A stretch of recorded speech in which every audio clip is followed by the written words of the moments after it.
in this episode.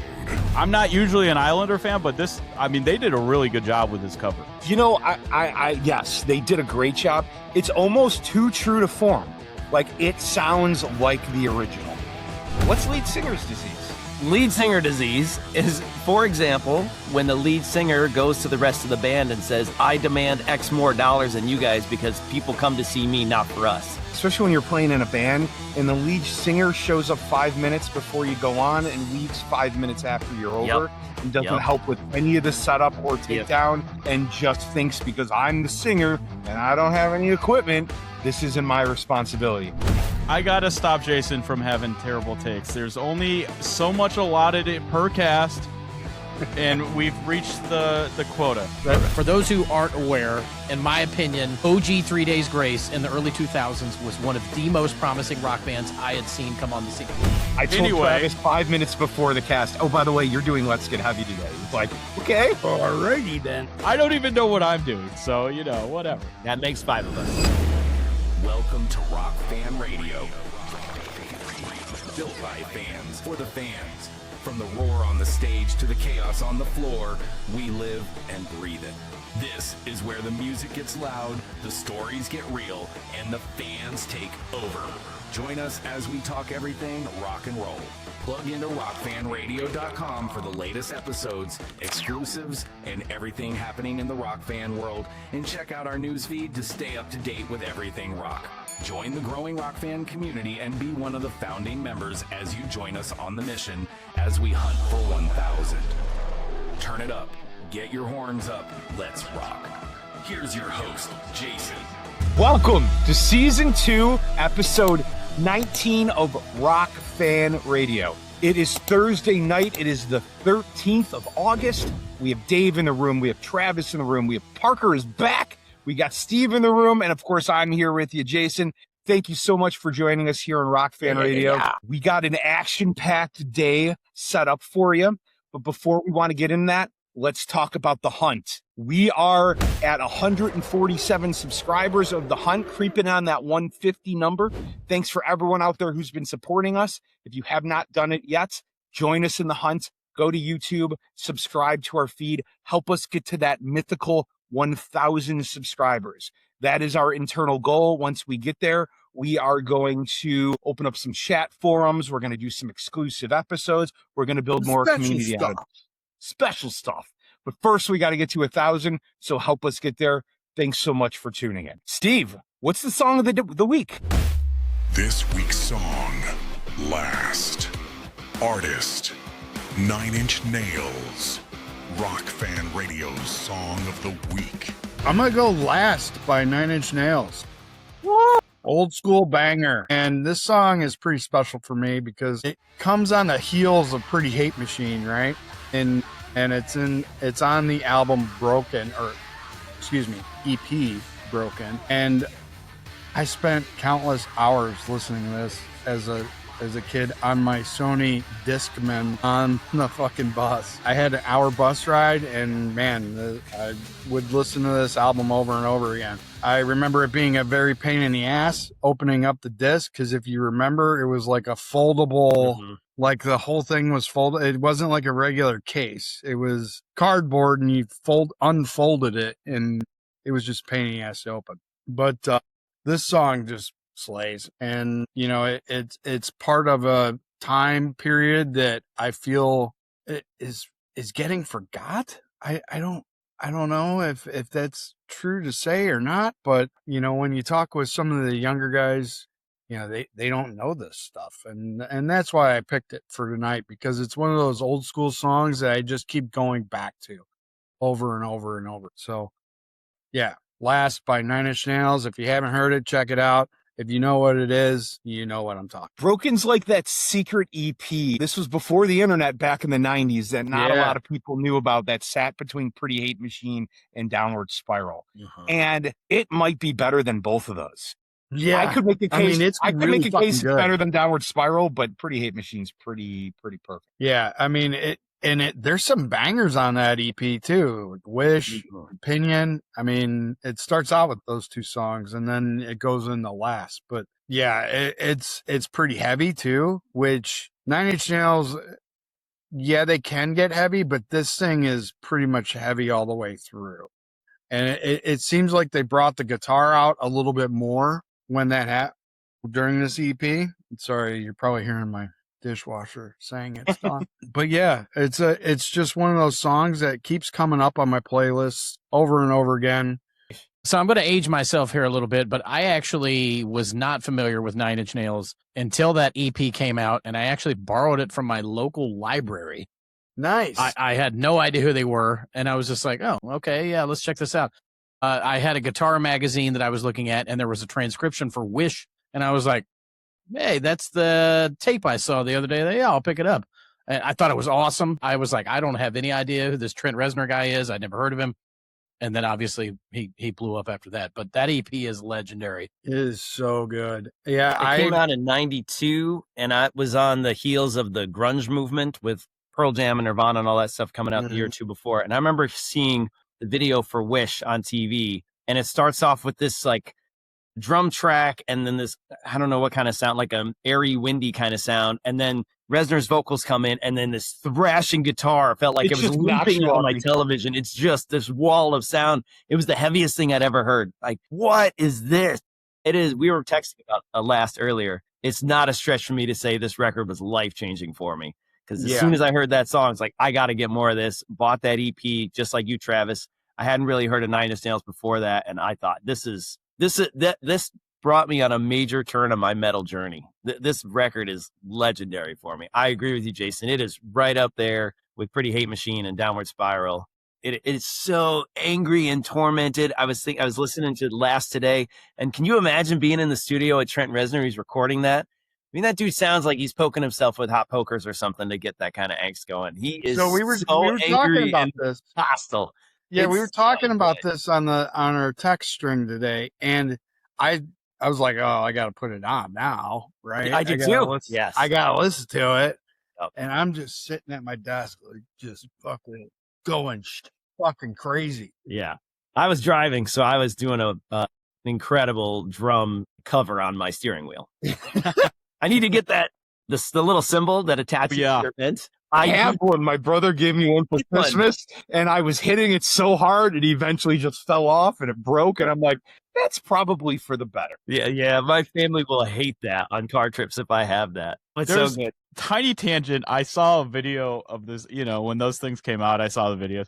But then there was this guy who 3D printed his own drum kit and put it on his dash. He had a full drum kit bashing around on the drum kit on his dash. It was incredible. It was I need amazing. that too. Pay Surely attention that's when on you're Etsy driving, somewhere. people, please. Jesus Christ. Drop a link in the comments. Yes, I will go find it. I will go and try and find it. It was quite the visual experience. Well, good pick, Steve. For those who have watched this podcast before, you know that Dave loves the angry and tormented musicians.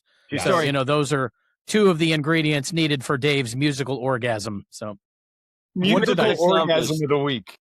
Whew, man, it's been a minute. It was a great ride home today, guys. I got to be honest.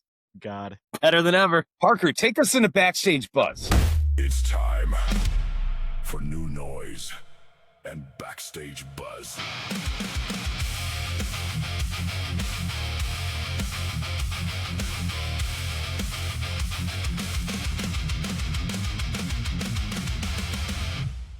All right.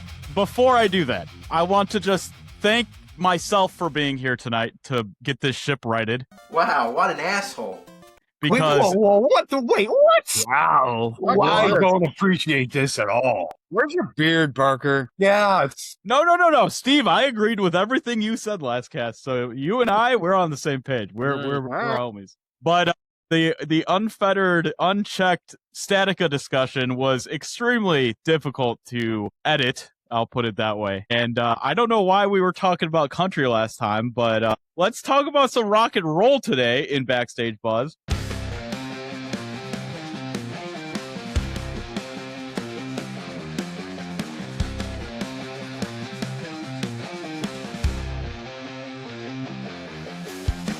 Which the first thing on here is actually really cool. I just listened to this. The Islander cover of the Deftones, Back to School, which is actually really good.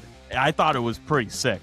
I'm not usually an Islander fan, but this, I mean, they did a really good job with this cover. You know, yes, they did a great job. It's almost too true to form.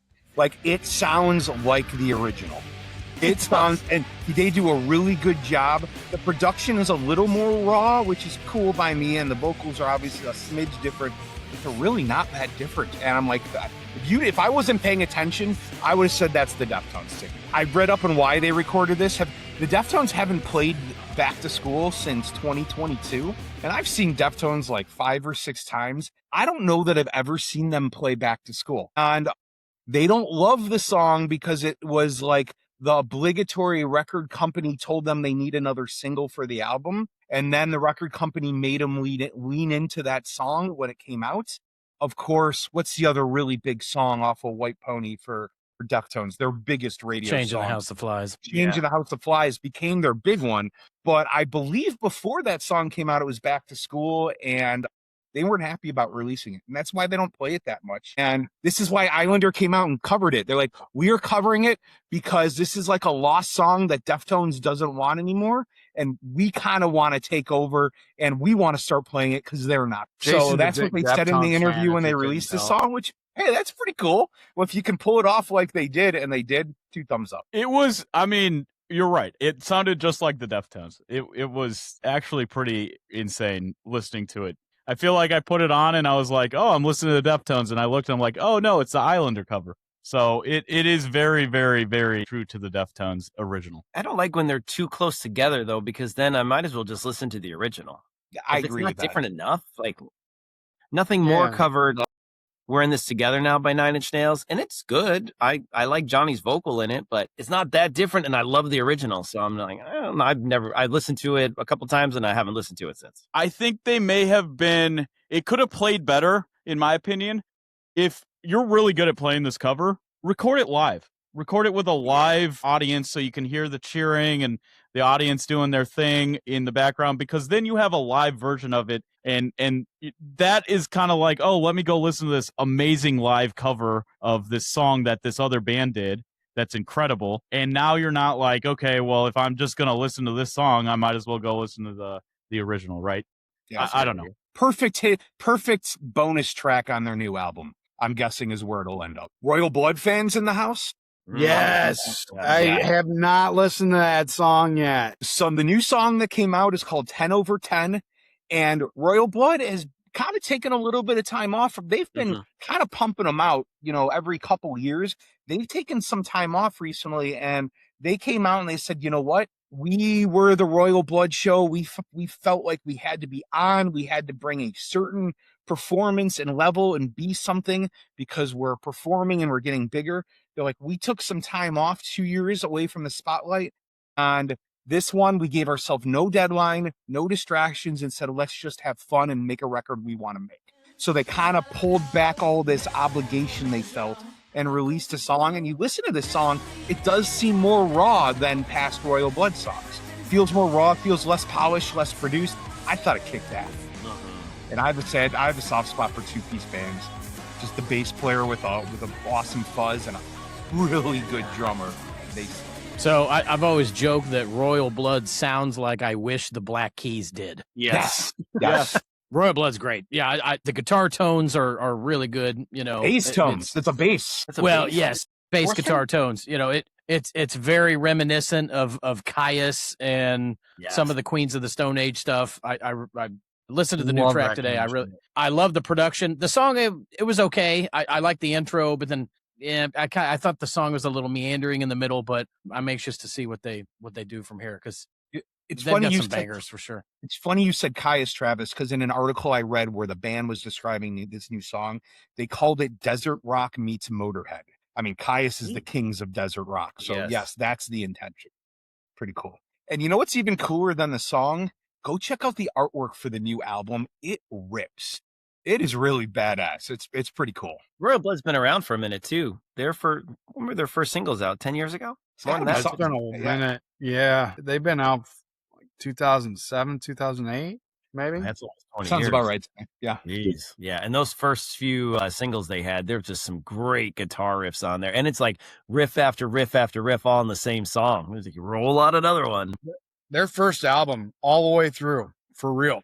Every one of their albums is an all the way through album. Like they don't release Actually, that yeah. album. Yeah. Yes, exactly. Yeah. Every album they've put out has been excellent. So Yes. I'm excited for it. They're one of my faves. Jason and I saw them at, where was that? The Riv?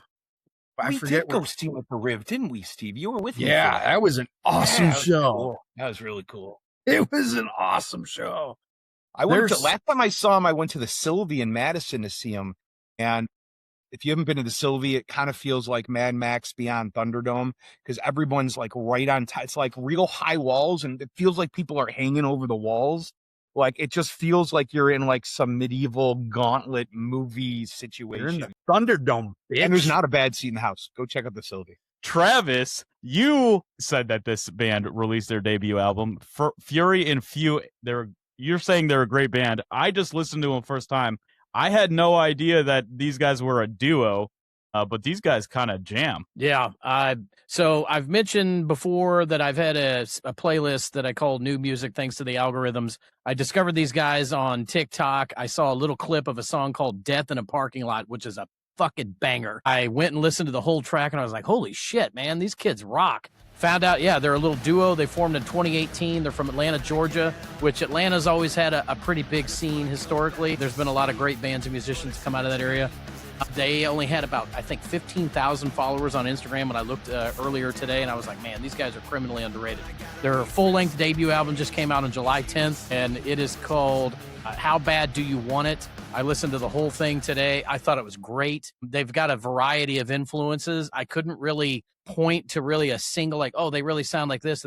You know, I heard some Nirvana influence. I heard some Helmet influence. They definitely kind of have a little bit of retro there, but it's also got a very modern feel to it. But yeah, I think these kids might be going places. I was really impressed. Nice. You got to check it out. If they were to open for somebody, who do you think they'd open for?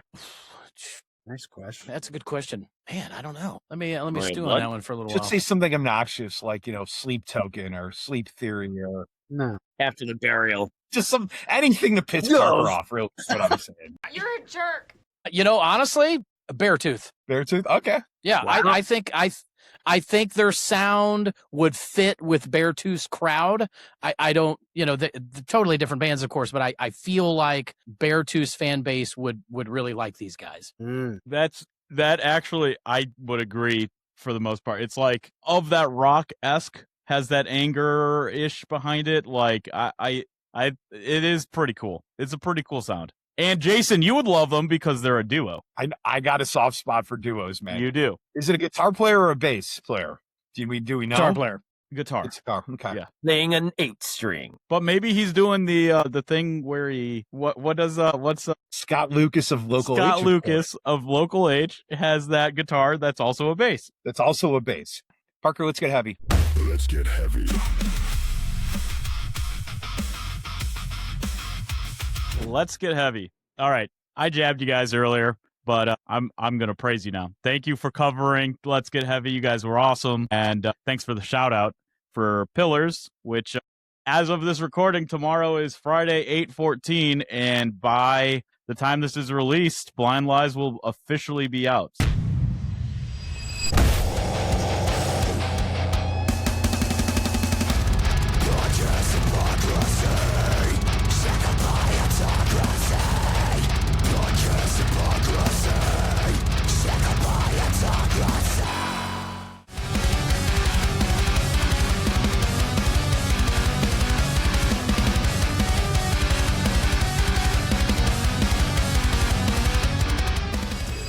So I appreciate the shout out. Thank you guys very much. Remind Travis, us you who did great. helped you produce this. Give us a little backstory on who Yeah. produced Parker. Yeah. So same producers, Dan Thabit, and eventually Alan will jump on and have his add his touches to these once they kind of form into the fuller album. But Dan Thabit, he produced the last song as well. He's been awesome to work with.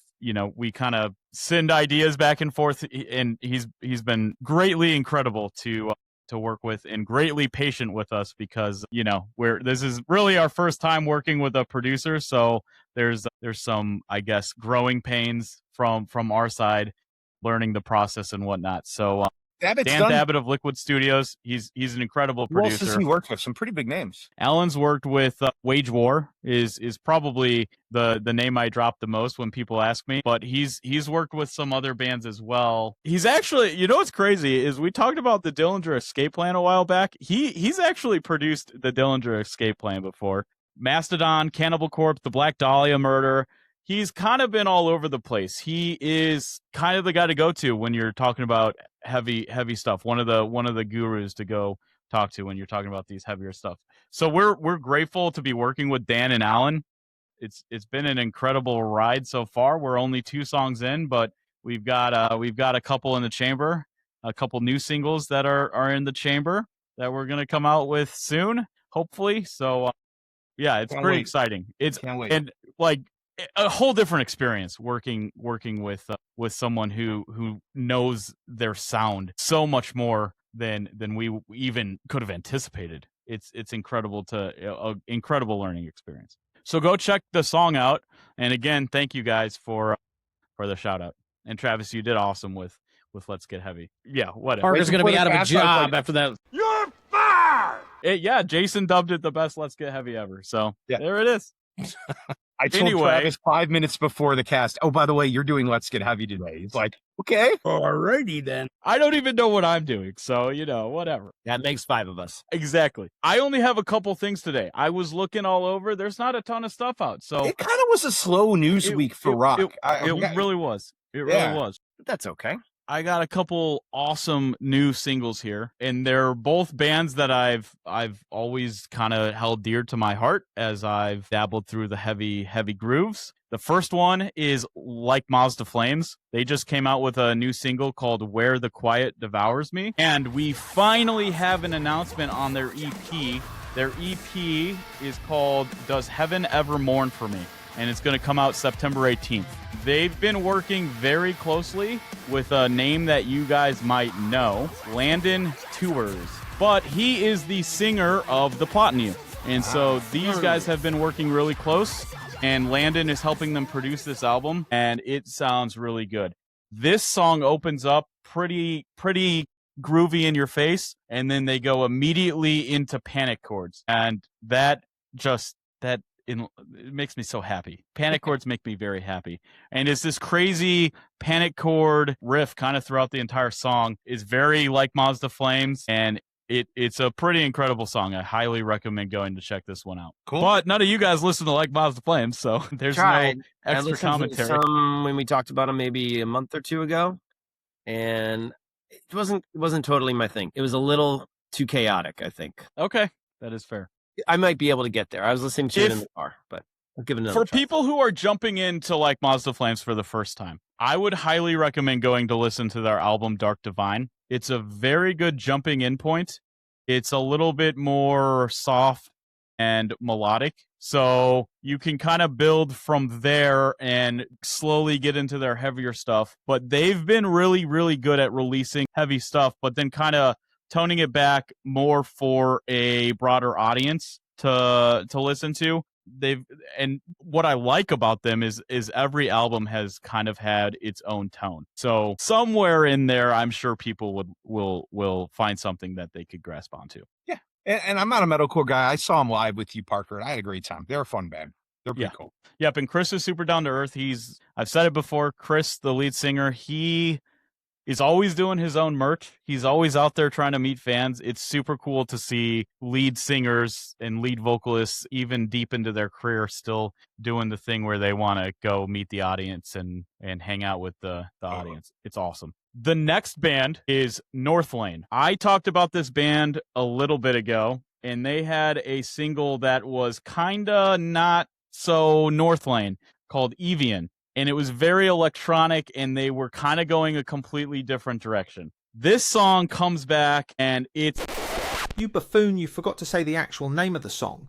The new single is Cut It. It's more back to form, but it's still different. I listened to this song today, and I think, Jason, you listened to it with me.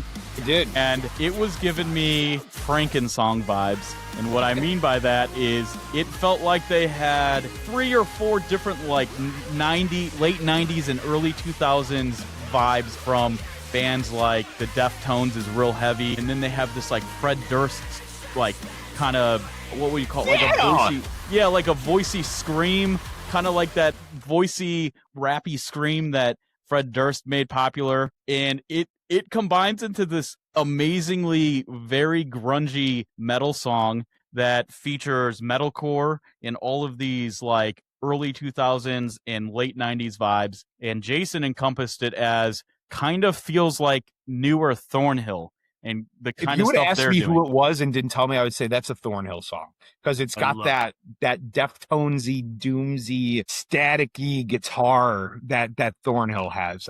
Is amazing. Yeah, it's an incredible one. I highly recommend checking this one out. They have a new album coming out called Anomia. I can't.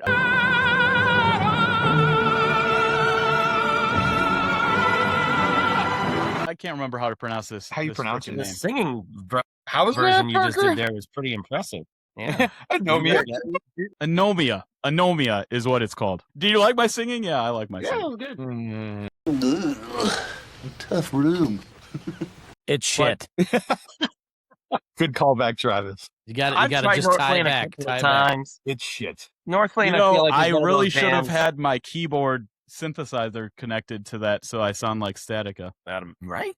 Just need a little auto tune on it. Robots masturbating, as Dave put it. Yes, and misfiring. I think. was Did the you know verb. the album Statica by Avenged Sevenfold is sung by robots? And it's actually meant to be an artful statement about the state of Shut the the world fuck and up. artificial intelligence. Let's talk about this some more. You weren't here last time, Parker, so now's your chance. No. I'm going back to Northlane. I wanna bring it back to Northlane. The executive producer on this is none other than Jordan Fish, Heard of him? and Of we're course, getting he's on everything. we're getting fishy with this one. He is on everything. He's everywhere. So you like the fishiness? Anyway, you never really know what to expect with Jordan Fish. I feel like he's really good at producing very popular stuff, but it's never always the same, in my opinion. It's always kind of a little bit different here and there. You do get the Jordan Fish stuff, like, you know, with Architects and Bring Me the Horizon. Like, you do get that Jordan Fish vibe. I feel like every time he works with a new band, there's a little bit of a uniqueness stamped on to whatever he's producing. And so while it is kind of becoming a meme when Jordan Fish works with some of these bands, it's also kind of interesting and also builds some anticipation when these bands work with Jordan Fish, because there is a lot of uniqueness that comes out of these bands that you don't really see before Jordan Fish jumps in. Before they jump in the ocean with Jordan Fish. We might have to do a Jordan Fish episode soon. We just to probably recap will. everything that he's been doing, because he's in everything.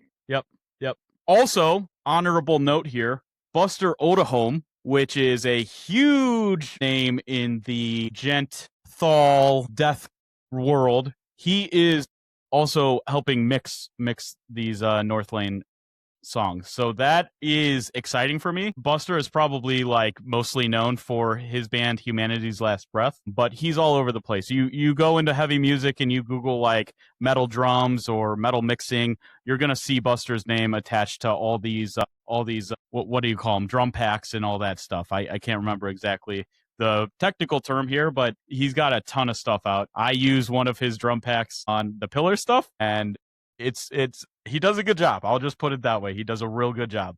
So I'm very excited to see where this goes with Jordan Fish and Buster and all those guys helping this band out. It'll be an interesting album. I'll be excited to kind of hear the next singles that come out and see where this album goes, because it kind of feels like it's going to be a roller coaster of an album. So we have an opener tonight. Well, kind of not really. We had an opener. We actually had Banana Man, you know, who we talked about several episodes ago, and his feud with Endits and how he got called out on stage. We had Scott. I've been talking to him the past couple of weeks, been trying to get him on the cast, but the communication has not been great. So unfortunately, we have no opener tonight. We'll say his van broke down on the side of the road and he wasn't able to make it to the podcast tonight. So we're just going to give the headliner a bigger set. Like Twisted in real life. Like Twisted in real life. Yep. And by the way, AJ says he's going to get this Twisted, the woman from Twisted to talk with us. So I'm going to work on setting that up too, because they were pretty fun live. Sweet. Let's get to the headliner. Now, the headliner.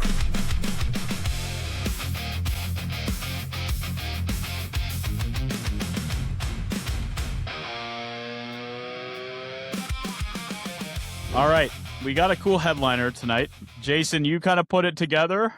You want to go through lead singer swaps, and I thought that was awesome. I thought that was a fun topic to go through. We've got a list. I don't know where we want to start, but we're going to start with lead singer swaps and kind of throw some names around and determine if it was a good swap or a bad swap, that kind of thing, and kind of just chat about some more interesting ones, right? I think we should all vote at the end, yay or nay for that swap. Did it work or not? Yeah. And we'll give it 0 to 5 stars. For sure.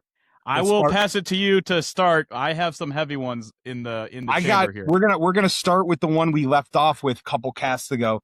This came up, and actually, Travis, this was your idea to do this cast because we were going on and on about Emily and Lincoln Park of whether that worked or didn't work, and we're like, we should just break this open and get into this topic. So we're not going to recap it, but we'll start with our voting. Emily from Lincoln Park, thumbs up or thumbs down? We got Parker with no. Dave has no idea. Travis and Steve say no. So it's 1.5 stars. Not a great start. Okay, let's go to a no-brainer one then. Maybe the most famous lead singer swap ever. Van Halen. Van Halen and David Lee Roth. David Lee Roth, back in the early 80s, I believe, was setting up a solo album outside of Van Halen, and it was all cover songs. He released that, and I guess David Lee Roth wanted to make a movie out of it and wanted Van Halen to do the soundtrack, and Van Halen said, hell no, we're not doing this. Van Halen, the band collective, but I'm guessing it's Alex and Eddie because they are basically Van Halen.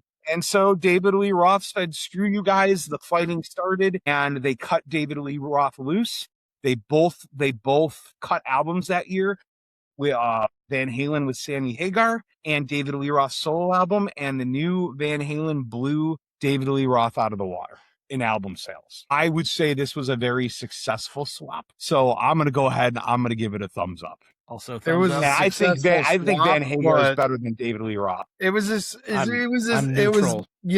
like this for me because it was this financially successful swap. However, I feel like Van Halen lost a little bit when they lost David Lee Roth.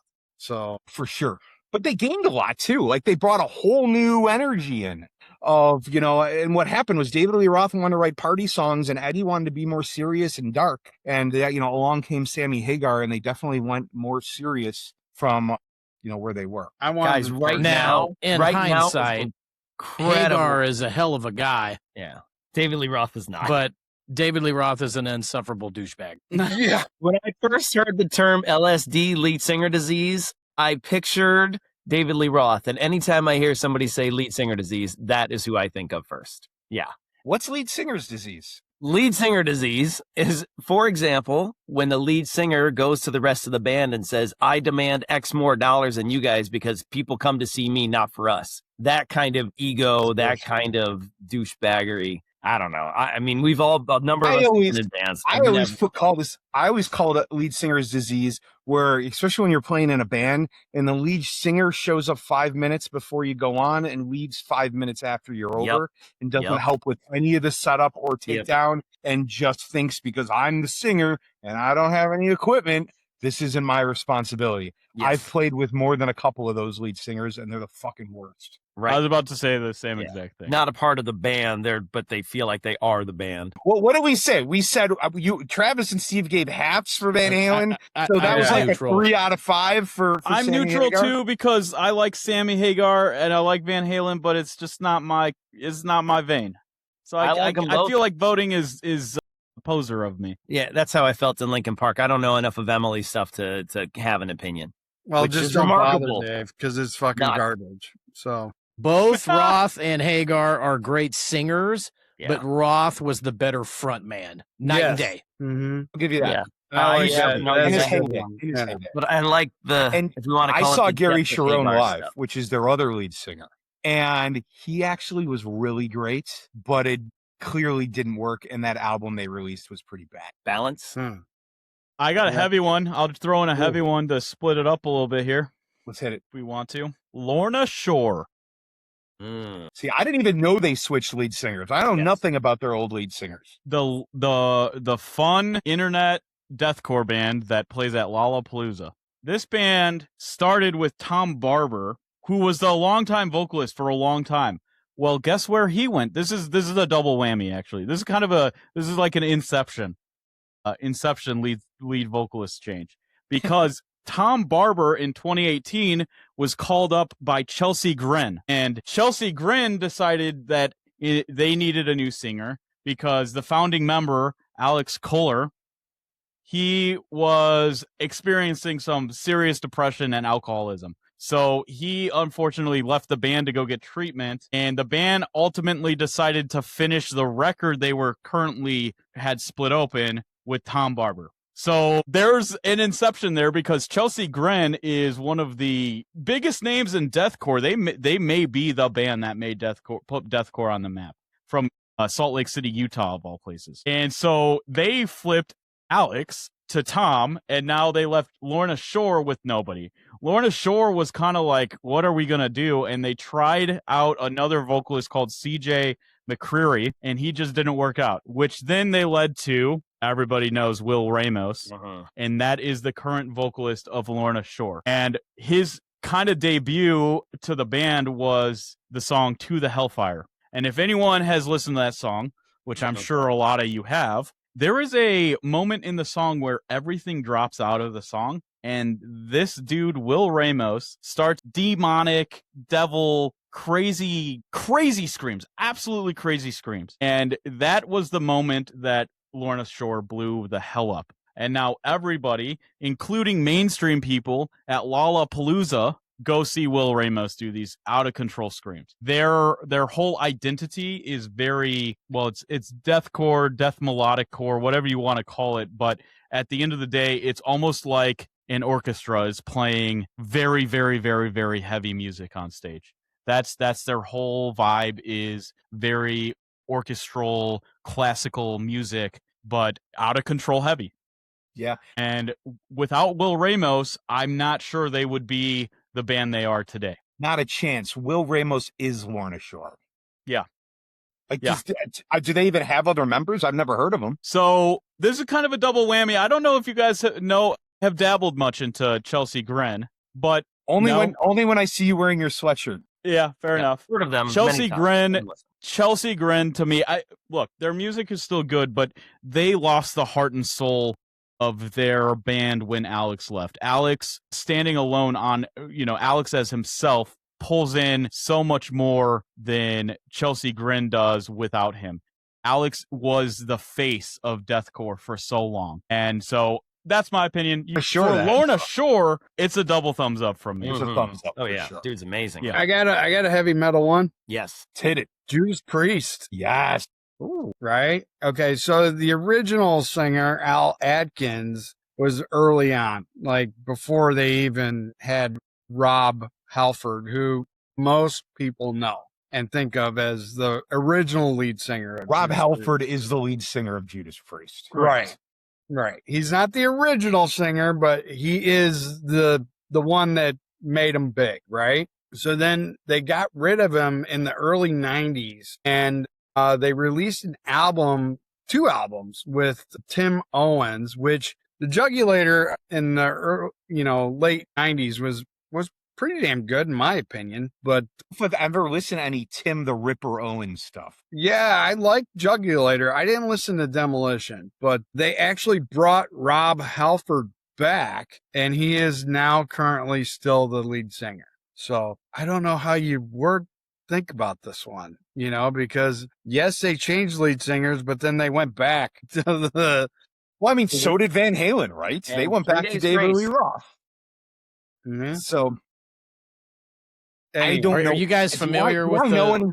Go ahead. I was gonna say, are you guys familiar? I alluded to it. I think in the last episode, the Ripper Owens story. Are you guys familiar with that whole thing? How that whole happened? It's pretty awesome, actually. So Ripper Owens was actually a singer in a Judas Priest tribute band. And when Halford left, he ended up getting the gig, and the movie Rockstar with Mark Wahlberg is loosely based on the Ripper Owens story. Cool. That's awesome. Really? That's how it should be, I feel like. They should have right of first refusal, initial auditions. If you're in a tribute band for that band, then you should be first in line to get tried out. You should be first in line. Yeah. Small aside, just because we're talking about the Rockstar movie, you got to watch the after credits scene because Mark Wahlberg is the lead singer of the band in Rockstar. What are they called again? Something Steel Dragon. Steel Dragon, yeah, Steel Dragon. And they did an outtake where they got him on stage and he's singing Steel Dragon songs, right? And through the PA, instead of the Steel Dragon song, they play Good Vibrations, which is his 90s hip-hop song. And you watch his whole face go from like, oh God, I'm so disgusted and embarrassed. And it's the funniest shit in the world. So if nothing else, go find that outtake.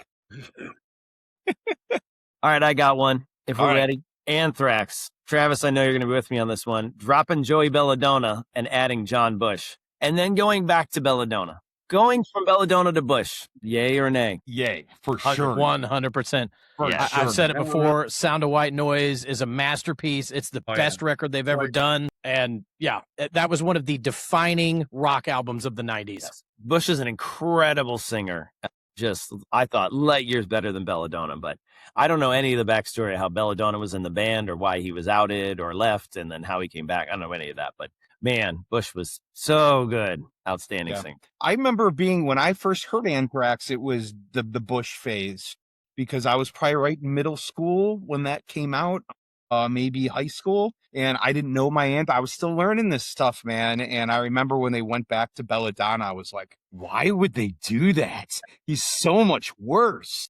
But it's classic thrash Anthrax. Only's one of the first riffs I learned how to play. Yes. Nice. Yes. I will say, we talked about it a few episodes ago when Anthrax released that new track. I do like the newer stuff with Belladonna. I really do think he's come pretty far in his vocals, especially at his age. I think they're still writing really good stuff. Worship Music was the first record that they did when he came back, and I think that's a really good album. I think it's one of Anthrax's better records. But I would definitely have liked to have seen John Bush stick with it. I think he did 3 albums before he ended up going back to Armored Saint, which I think he is still in to this day.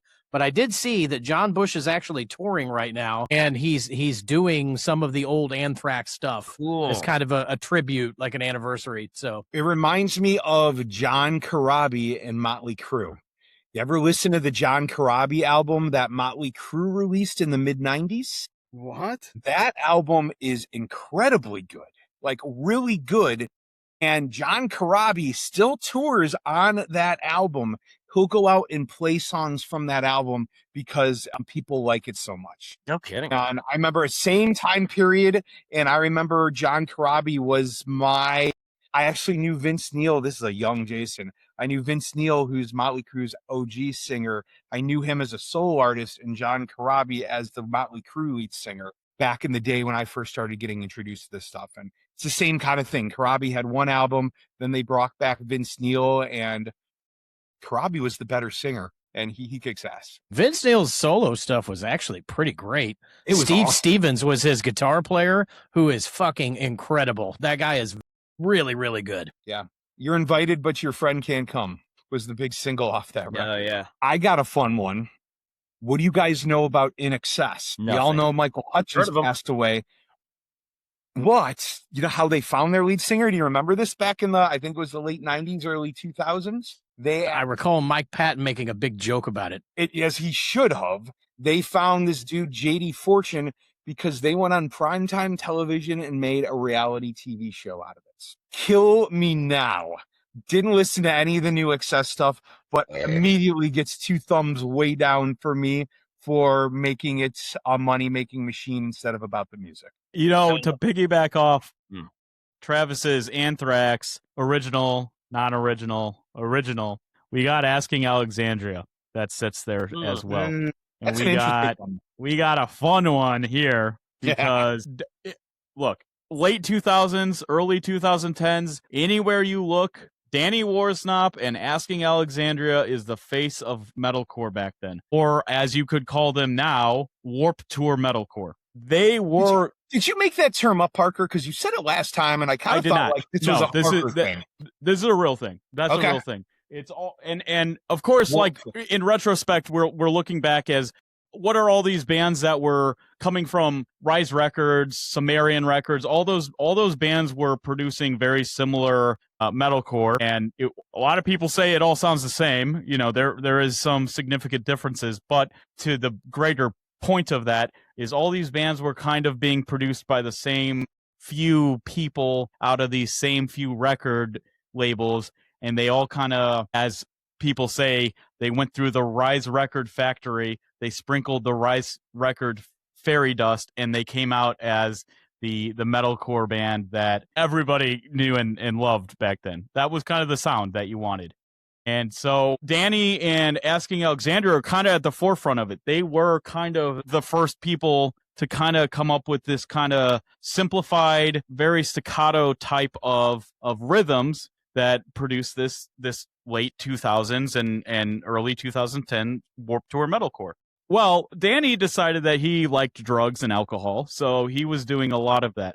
I was at a show. As a lot of them do. Yes. It happens, man. Yeah, it does. It does. As it does with the metal and the rock. But I was at a show where he actually missed his cue. He missed the timing of the song because he was kind of drunk out of his mind on stage. So this became a huge factor for them. Not only that, but Danny kind of started to hate the band and wanted to do something else. So he went to go to rehab and he went to go focus on something else. So step in Dennis Stoff, who comes in and produces and sings for the album The Black, and they continued to go with Dennis for a while, and then somewhere after a year or so, Danny reconnects with Ben. Ben is the guitarist of Asking Alexandria. Danny started another band too during that time, right? And it was were not good. Danny was. Warsnop, yeah. What was that band? Do you remember? I don't recall what band he was playing for, but he was in a band. He was in a project called We Are Harlot, and it was kind of the one I'm thinking of. We Are Harlot. That album is not good. It's not good. It was him trying to do kind of solo stuff with other people, I think, coming in and out. But he reconnected with Ben Bruce, which is the guitarist of Asking Alexandria. And in between this time, Danny had actually been damaging his voice a lot. So he came back to replace his replacement, or replace his replacement, I guess is the correct term or phrase or whatever. And from then on out, they've been producing what I call soft rock that appeals to 16-year-olds. What the fuck? What the hell does that mean? I just mean ever since Danny had come back and they started to go this different rock and roll route, every time I went to go see them, I was like, they're going to play some of their stuff.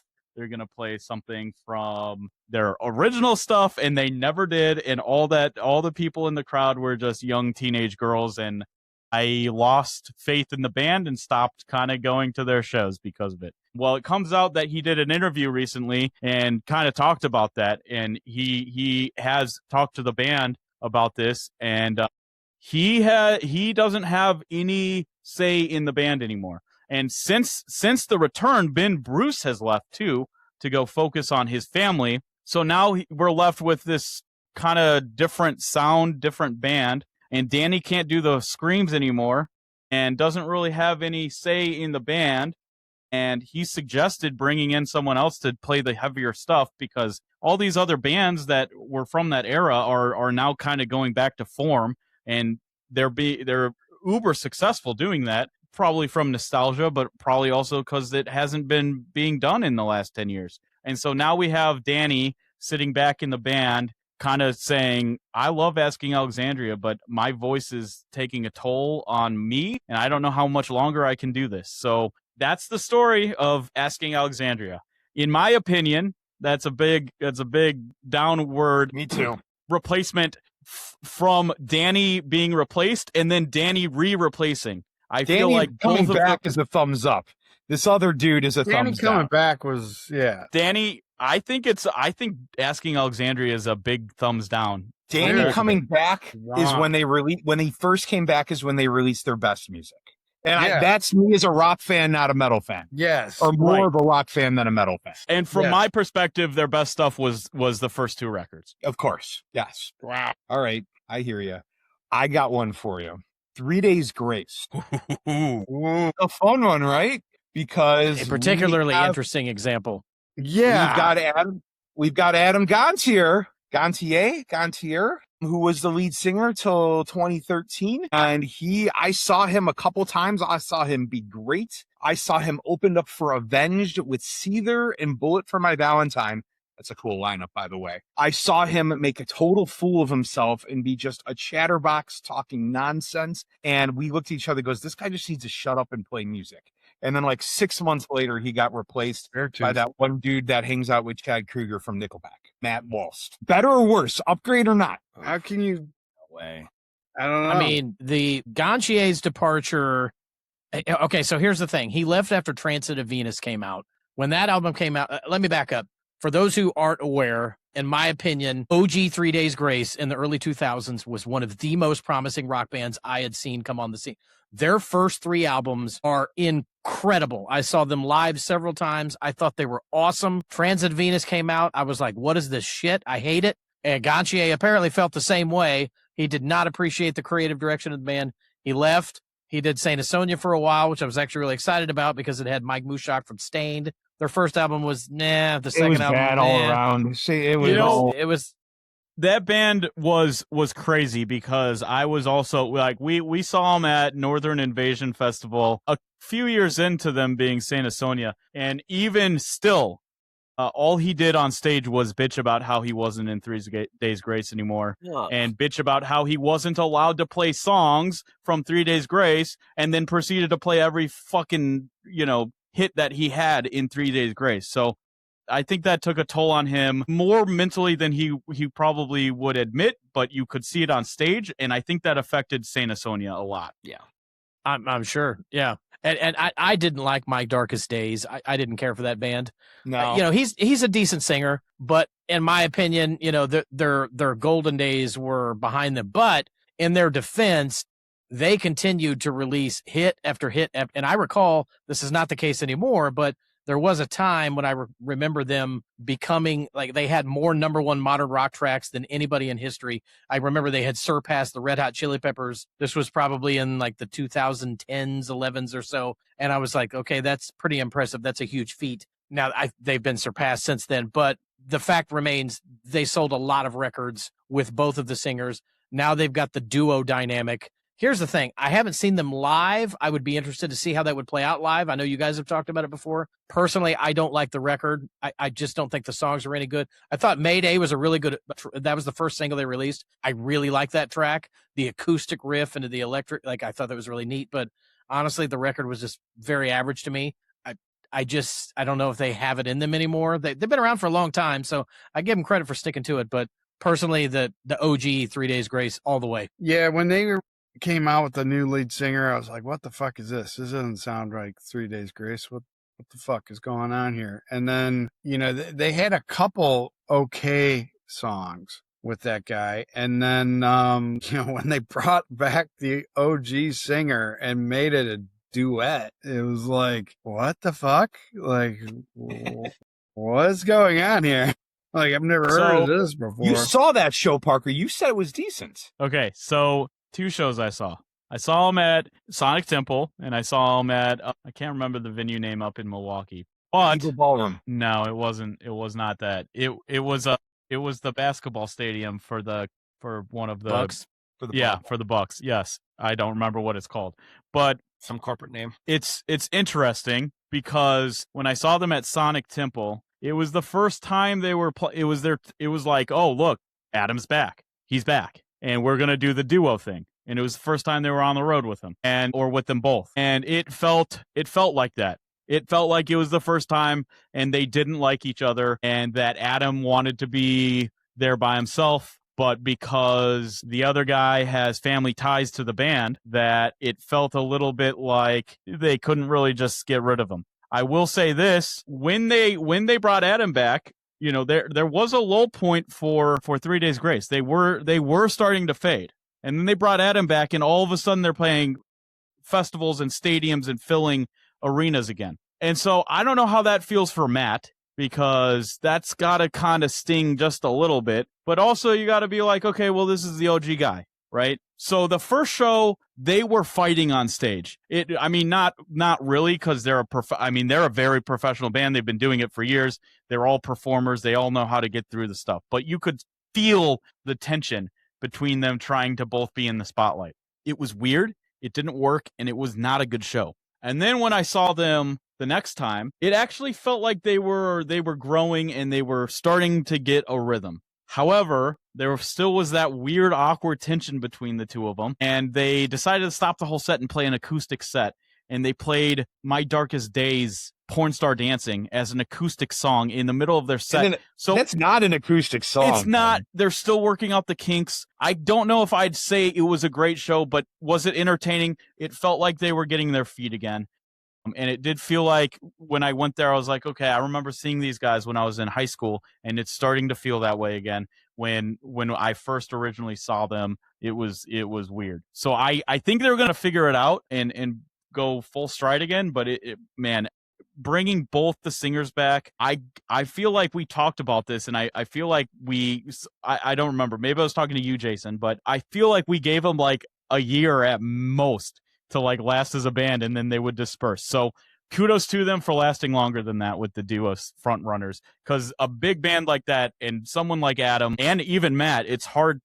I can't imagine how hard it is to kind of share the spotlight. I give this one a thumbs up all around in a weird way, because I think without this lead singer changes, 3 Days Grace would have fallen back to the side and we'd never heard from them again. So if nothing else, this was a good strategic move to stay on top of the radio charts, to keep changing these singers. I think that's fair, bringing both of them back. Yeah, that's fair. I'll be right back, guys. Have you guys heard of Chiodos? Yes. Yes. So they had several really good records with Craig Owens, and then Owens and the band split because of maybe lead singer's disease.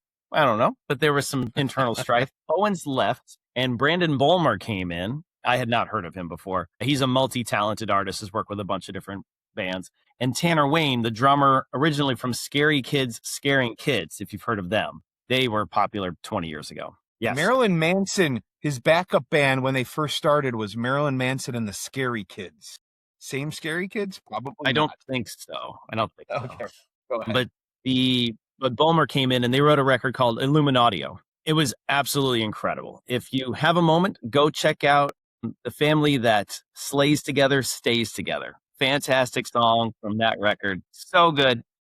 Well done. Well done. Bulmer said, I'm out. And Wayne said, me too. Tanner Wayne is also currently the drummer for In Flames. So dude's got incredible chops, and you can certainly hear it on Illuminatio. The drumming is amazing. Craig Owens came back. He reunited with the keyboardist and said, hey, let's do this thing again. And I went to go see them in 2012 in Indianapolis. Owens had just rejoined, but Illuminatio was my favorite record.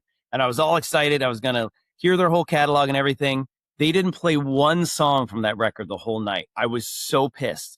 The latest song they played was like 8, 9, 10 years old. And then I read that they made an agreement that said, hey, I'm coming back, but I'm not playing any of the Illuminatio songs. And and Owens is fine. He's a good singer. He's a charismatic guy. I think people very much equate him with Chiodos. But when you hear the Bulmer record, it is a whole other level. And for me, I was like, man, I really wanted more of him and his stuff. And you're never going to get it. And now Owens is touring with Chiodos. Totally different band. It's him plus his guys that he's picked for these reunion tours and stuff. None of the original members were invited back for this tour.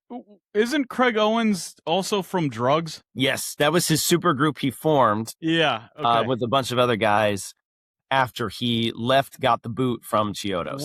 And that Drugs record is really good, that first one. It's really good. But, man, Illuminatio is a whole other level musically. I highly encourage you to check that out. Very good record. Yeah.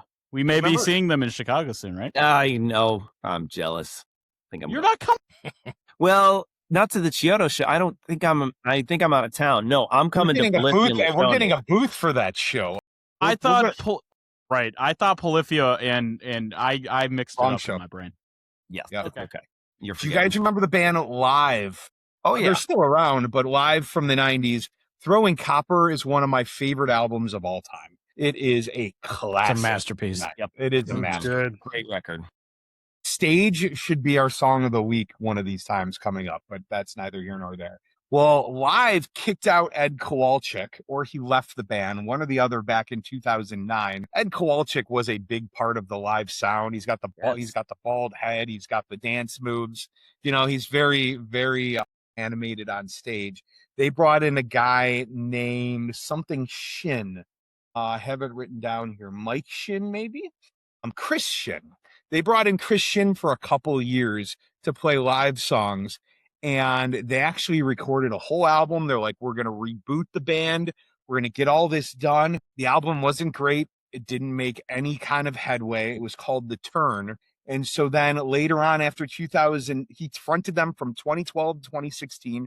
In 2016, believe there's some drama here. I don't know all the details, but Ed Kowalczyk, the original singer, actually, I think started touring his live while they were touring his live. And drama, legal attorneys, contracts, all that crap. They end up back together, and Kowalczyk is actually now fronting Live again. They sound amazing, by the way. But this seems horrible to me. They took this album they made with Chris Shin called The Turn. On their website, they took it off the discography completely. They act like it never happened whatsoever. And they are going to Smithsonian the shit and just take it out of history because they're not proud of it. And that seems like a super drag to me. Like that shouldn't be allowed. That's cheating. I think Live's members got real acrimonious. I remember reading an article maybe a year or two ago about how the split was really, really bad. It was real bad. Yeah. Oh, really? Yeah. Lots of money bickering and lawyers involved, and only talking to lawyers sort of thing. It was pretty bad. Yeah, I read an article. I'm going to have to dig it up. I remember reading it. It was pretty damning on the whole history of the band, because Ed wrote a lot of the songs. That was a big part of the reason that sound was so connected to him. Chad Taylor, the guitar player, he actually left the band for a while as well, and he had a huge falling out, and he actually went on to go in a side project called The Gracious Few, which they only did one record. A lot of people don't know about it, but Kevin Martin... Yes. Yeah, Kevin Martin, the lead singer of Candlebox, was the singer, which I've said before, Kevin Martin is amazing. One of the greatest rock singers of my generation. One of probably the best live singer I've ever seen. That album didn't really do it for me, but I'm a huge fan of his. And then Chad ended up going back to Live. And I was actually lucky enough, this has probably already been, 4 or 5 years ago. STP actually went on tour for the anniversary of the Purple album, and Live was also there with the anniversary of Throwing Copper, and that was a really, really fun show. Loved it. Who was singing for STP? Speaking of, it was Jeff Goat, the guy they had. Yeah, he's been in the band for a little while now. Yeah, and he was good. Yeah. They had Chester Bennington, and now they've got Jeff Goots, and then Weiland came back after Chester, and it's a whole thing, and then he passed away. They've got a whole history. What's interesting about, so we started this talking about this, and maybe this is a good way to kind of start concluding this, is we talked when we were talking about Limp Bizkit, not Limp Bizkit, Linkin Park, starts with an L-I, same thing. When we talked about, Limp Bizkit tried to replace Wes Borland, remember that? That was a shit show. That didn't work at all. That was a guitar player, different subject. But anyways, what was I talking about? I totally forgot. What band? Not Limp Bizkit. Linkin Park.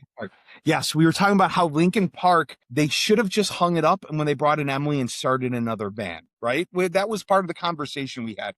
Well, there's a couple of things here that I think we should kind of mention here of bands that didn't keep going with the lead singer, but it was the band, they brought in a new singer and started an entirely new band. Some of them worked, some of them didn't. And the first one that comes to mind for me is Stone Temple Pilots back in the 90s. When they were feuding with Scott Weiland behind the scenes, they started another band with a new singer called Talk Show. And Talk Show was I was going to say it was kind of a disaster. I never liked much of it, but I have a friend who saw them live and said they were really great. Travis, I love that record.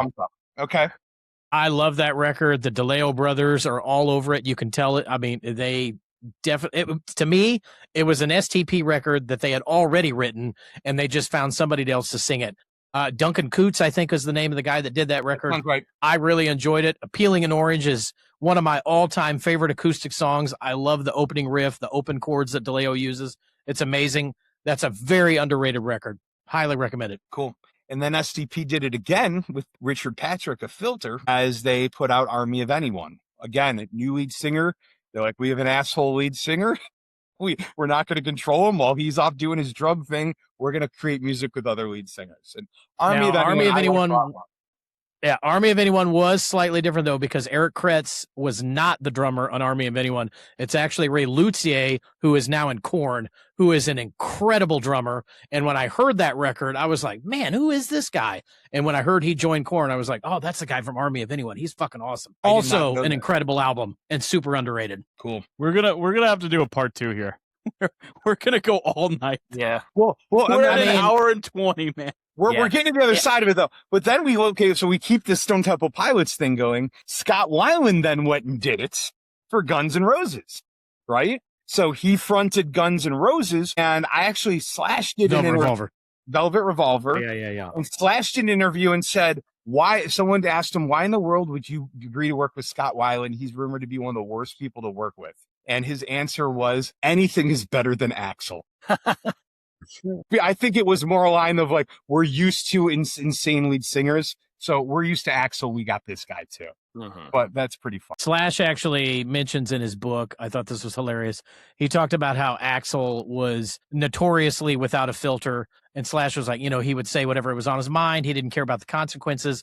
And then he was talking about Weiland. He goes, little did I know this would become a theme in my career.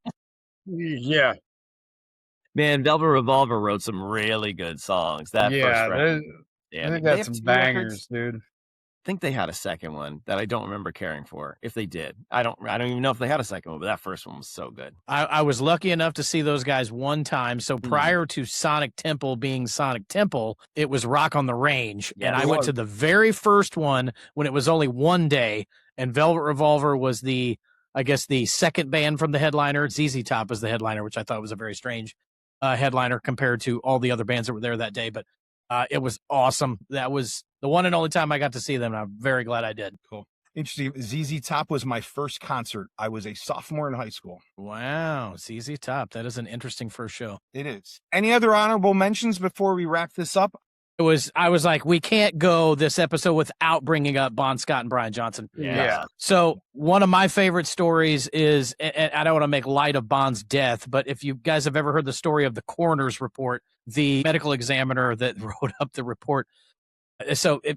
Let me back up. So for those who don't know, Bon Scott died in basically the back of his car in the middle of winter, choking on his own vomit. And the coroner wrote on the report, death by misadventure was the cause of death. Which I thought would be the greatest name for a band ever. Yes. But so I had mentioned earlier, hey, we need some ground rules band when we build it. Death by Misadventure. Yeah. Yeah. So the ground rule thing I mentioned earlier in the episode specifically was because I was going to talk about AC/DC. Obviously, Bon Scott died. The band wanted to move on without him. Brian Johnson came in, obviously Back in Black, the very famous debut. Now, I had read an interview. Brian Johnson, when he first heard that recording, he was mortified. He was so terrified of how it was going to go over. He was like, oh my God, I couldn't believe how bad it was. I hated it. And then we all know it is to this day one of the top-selling rock albums of all time.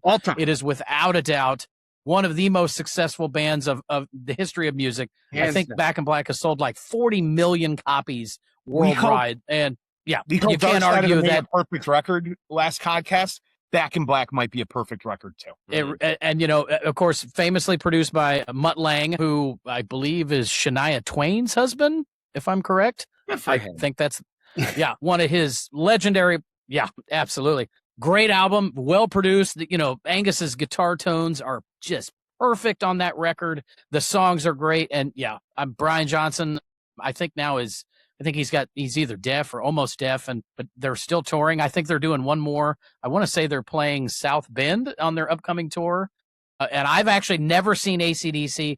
I've never been a huge fan. I know. Trust me. I play an SG. Angus was one of my guitar heroes growing up. I really, really have got to try and go to that show if I can. I don't think they're going to be able to do it much longer.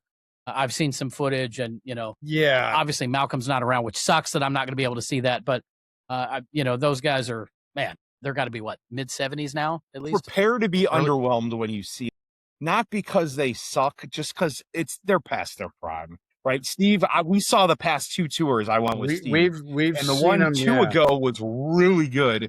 The one we saw God. recently was not great. We saw them when we saw them at Wrigley. Holy shit! That concert still to this day sits at my #1 show.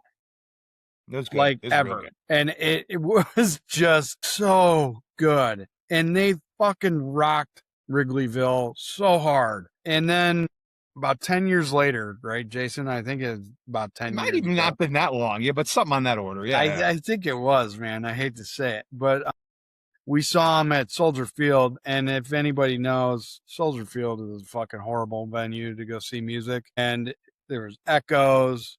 I think the weather played a big part of that. Brian Johnson sounded bad, though, and I will say Angus was missing notes. I could tell he was missing notes on guitar. I just kind of felt bad for the guy. Yeah, but fuck. That Wrigleyville show is by far my top show. By far. Like I don't know if it's still the case. Go ahead, Jason. No, go ahead, Travis. I was going to say, I don't know if it's still the case, but I do believe at one time AC/DC had a Guinness World Record for the loudest concert ever given in the world. I've heard that. Some of my relatives say that AC/DC was so loud back in the day that your ears would be ringing for like 3 days after the show if you weren't wearing hearing protection. Like they had a wall of sound on. There's something about their speaker system that they had on their setups during their shows. There was like a wall of speakers or whatever. And just like Spinal Tap, they fucking cranked it to 11. So that's what I've been told. But that show at Wrigleyville was definitely fucking loud. And, I feel like Soldier Field was also loud when we saw them at Soldier Field, but it was too loud because it's echoing off those fucking high-ass walls there. We were going to go see Foo Fighters this weekend against my better judgment because they're not a good live band. Yeah, I said it. What did he say? And we found out, my wife, of all people, found out it was at Soldier Field, and she's like, fuck that. I'm not going to Soldier Field. Well, that's how bad it is. It's like, I ain't even Foo going. Fighters is a bad live band is crazy. Yeah. Say that again? Hold on. You said we might be here a minute. It's been long enough. Dude, Foo Fighters is a bad live band, dude. Take. That might be the worst take on the pod. That's worse than your Statica take, dude. Come on. No, all right. Go back. I go into it deep in the last season about Foo Fighters. We're not going here again. Okay. Nope. And when we had Evan on the cast like a while ago, we started getting into it and we wanted to, go. But I told myself I'm never seeing Foo Fighters again. Oh, you are so dumb. You are really dumb. For real. That's Big fine. thumbs up for Brian Scott, though. Yes. Like, or Brian Johnson and Brian Scott. Johnson. That's what I meant. Yeah, for sure. I actually like Brian Johnson better than Bon Scott, and I respect the shit out of Bon Scott. I gotta stop Jason from having terrible takes. There's only so much allotted per cast, and we've reached the quota. That's it. Quota exceeded. We'll wrap up the headline there. We'll get to the encore here. Does anybody have any shows coming up? What's going on in the next week? Anything? Next week, I've got nothing, but after that, my concert calendar starts going crazy. Yeah. Unfortunately, I feel like. Go ahead, Parker. No, I was just saying nothing this week for me either. I feel like it's been a month of nothing for me. I feel like Dave disagree or agree. I feel like the indie season has just been recycled bands.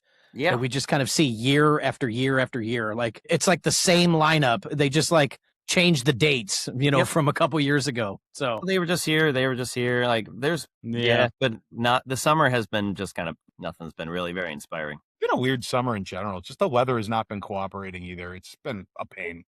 Yes. Anyways, good word for it. Canada, they decided to light a giant bonfire and ruined America for a few days. So, what say you, Mr. American Ambassador? Fuck Canada. Fuck you, buddy. Playing Canada. Gentlemen, I think it's the right time to call it. Thank you so much for joining me tonight. It was a good one. For you guys listening, make sure you go to YouTube and subscribe and join us in the hunt for 1,000 subscribers. We want you to be a part of that. Next week, I think we're going to have some special guests. We're going to have some special hosts here. and from another podcast. So we'll get some different takes on. We're going to have lots more to talk about per usual. So until then, be kind to each other, and we will see you in the pit. Thanks for tuning in to Rock Fan Radio. Check out rockfanradio.com for more episodes and exclusives. And stay locked in for updates and everything rock. If you enjoyed this episode, drop us a 5-star review on your podcast platform. Like and subscribe on YouTube and follow us on all your favorite social media platforms. Until next time, check out our playlist of related tunes. And we'll see you in the pit.